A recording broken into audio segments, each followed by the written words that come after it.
Welcome everyone to this month's Astrocolorscope. My name's Elizabeth Harper. My website is sealedwithlove.com.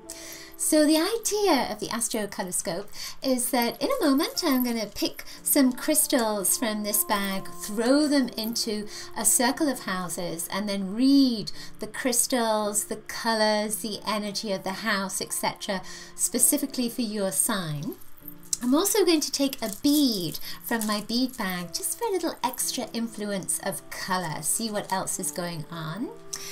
Then I'm going to, I like doing things in threes, then I'm going to pick a card from the Voyager deck for your sign, and I'm going to ask you to take a look at the card and see what you are most attracted to in the collage of images, and then ask you what that means for you. Of course, I'll read whatever I see in that card as well, so we can put it all together for your particular sign. So before we get there, we're just going to have a little look at what's going on this month. So to begin with, we have one of the big things is Mercury is going retrograde on the 19th of May.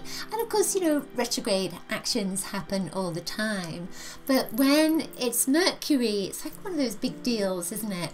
That everything starts to move backwards. So it's in Gemini, which is its natural placing. So there's a sense of, it almost feels like, okay, so I'm going to be moving backwards a little bit through this sign because I love it so much. Communication slows down when Mercury starts to retreat. But in Gemini, there's almost a sense of calming down. There's almost a sense of, you are given this time to really focus on what it is you want to say, how you want to be perceived in this lifetime, let's say, how you want to communicate with your loved ones, with your friends, with the world, how you want to write, how you want your language to be.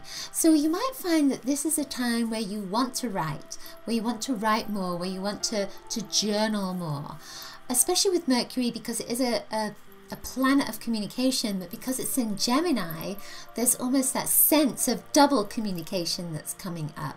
So you might find yourself just retreating a little bit more. You may also find yourself biting your lip before you can communicate with somebody, or that you want to say something to someone and they're off somewhere else, and it's a little bit more difficult to communicate with them. Of course, traditionally with Mercury, it sort of messes up with the technical stuff. So, you know, computers and cell phones and all this kind of thing can be a little bit out of whack, and especially if we've got any sun action going on that's going to send that our way, and then of course communication will have some problems then too. We've also got around the 13th to the 15th, we've got Mars, which is opposing Saturn, and Mars is a fiery planet. It's fire and it's action and it gets things moving, whereas Saturn, it's slow, it grounds you, it makes you really think before you take action. So with these two planets sort of opposing each other, it's almost like two people. So one person saying, let's do it, let's go for it, and the other person saying, no, we need to take our time. So there's a sense with this of push, pull, and you may have difficulty with decisions, especially as that Mercury is coming up. I know Mercury is coming up before the 19th, so you get that kind of preparatory, what is that word? Preparing action before the actual Mercury retrograde. So with Saturn and Mars opposing each other, and then we have the Mercury coming in as well, there's a sense of this month that it's going to be a little bit more difficult to make decisions, to really take action, to really move forward. So there's a lot of things that are pulling us back. Towards the end of the month, there's Mars again square Neptune, and Mars is the fiery energy and Neptune is the watery energy, but Neptune it links with your imagination, with that vision. You know, it's a Pisces energy, so we can go off into la la land, whereas Mars wants you to get moving. So there's movement in your feelings, movement in your emotions, and there's almost a sense with this of forgotten feelings. So something that's been stuffed down is going to start coming up again. This is perfect because of that Mercury retrograde, because we are going to go more inside of ourselves, communicate with ourselves, communicate with our emotions. So I can feel that coming up in me as well, which is kind of interesting. So there's a sense of, this is a wonderful month, but we're going very much into ourselves and we're bringing stuff out. And then we're going to be thinking about how to move forward. Am I ready to move forward? It's going to be a little bit slow, but there's a lot going on internally. So, okay, let's get on with your birth sign. Let's get started.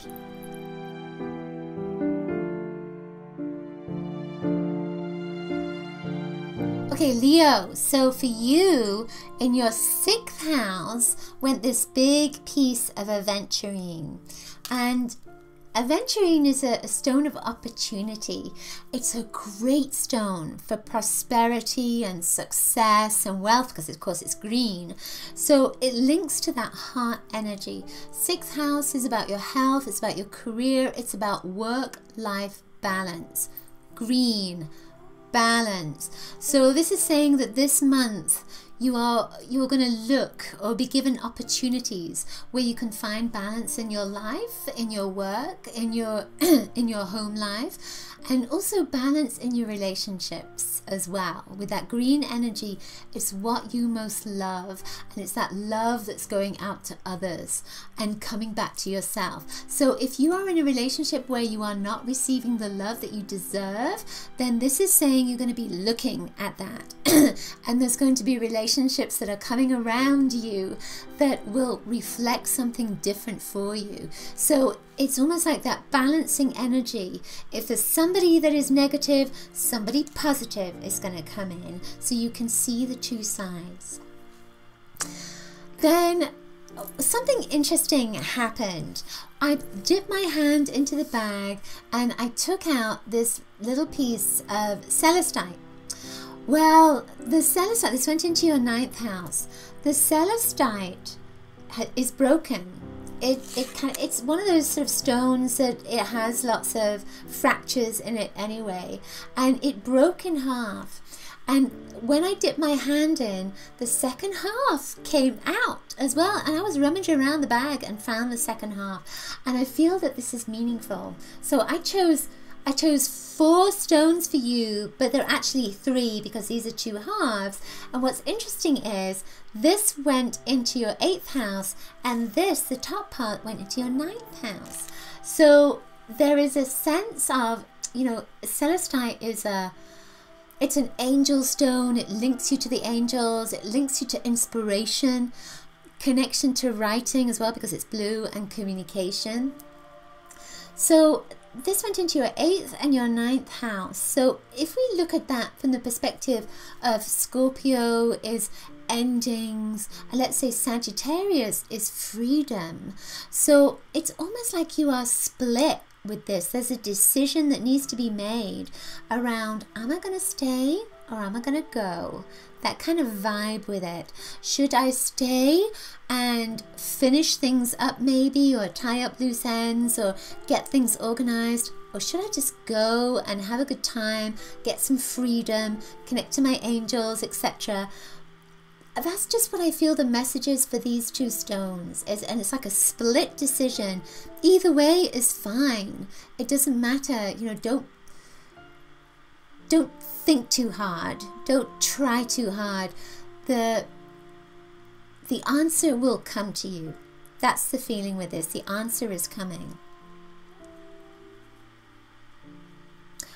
I feel as well, just as I put these together, that you are going to reconnect to someone like an old flame or someone that you've known before that maybe links with either education, 9th house, or with someone that's afar overseas. There's a reconnection that's coming in here, and it's like someone that you haven't seen or heard from in a long time. It's a really nice vibe that's here, but you don't quite know what's going on and why that has happened, why you've reconnected. So it's going to feel a little bit strange, but at the same time it's going to feel really good.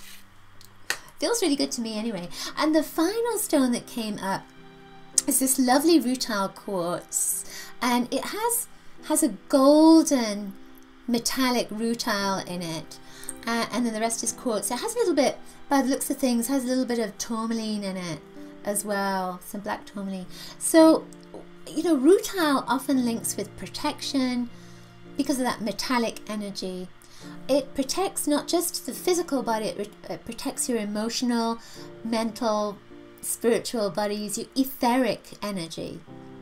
It went into your 10th house, and because you've got this celestite that's going through the 8th, the 9th, and then we get to the 10th. So I feel like you're getting a new lease of life this month with this particular energy. The gold in the rutile is you standing up, and then there's this clear quartz that's there. It's amplifying something. So I feel like your voice is getting bigger, your ideas are getting bigger, your sense of self-worth is getting bigger, that kind of thing. I also feel this connection, this reconnection with someone is going to help that. So it looks like career-wise, because that 10th house is about your career as well as recognition, it feels like you're going to be looking in new directions, looking at new places to expand your skills, expand your abilities. Just see if there's anything else that wants to come in with this particular stone. No, I've got it. That's it. That's the sense of it. So the bead that came up is a white bead. Now, white I often see as a new beginning. It's kind of like a whiteout, like a whiteboard. But what I'm seeing with this particular one is, again, that kind of, you're not too sure where you're going. You're not too sure what the messages are, what the influences are, what your next step is supposed to be.